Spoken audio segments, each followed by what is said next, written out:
faciliter la vie des personnes appareillées. Sylvain est porteur de la maladie de Charcot-Marie-Tooth qui atteint les nerfs des jambes et des bras.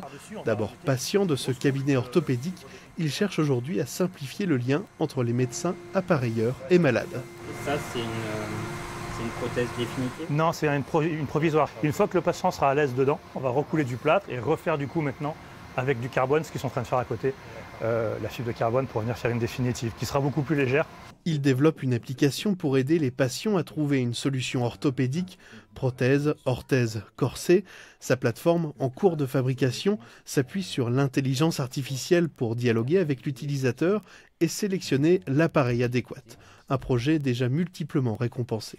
De ce que je vois, en fait, ça fluidifie en fait, les échanges entre le patient, le médecin, l'orthoprothésiste.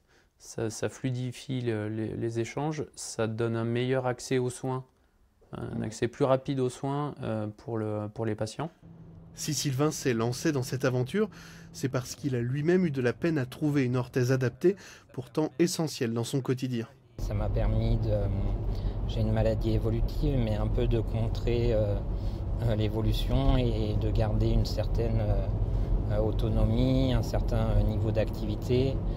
En France, entre 30 et 50 000 personnes ont la même maladie que Sylvain. Pour beaucoup, le parcours de soins est loin d'être simple. Il y a une étude qui a été faite sur la maladie de Charcot-Marie-Tooth et l'appareillage qui montrait qu'il y avait 50% qui abandonnaient leur appareillage et dans 60% des cas où il n'y avait pas de suivi. Les gens, ils vont diminuer leur activité et ce qu'ils peuvent faire, peut-être arrêter même de travailler. Ouais. Aujourd'hui, 850 000 Français sont appareillés.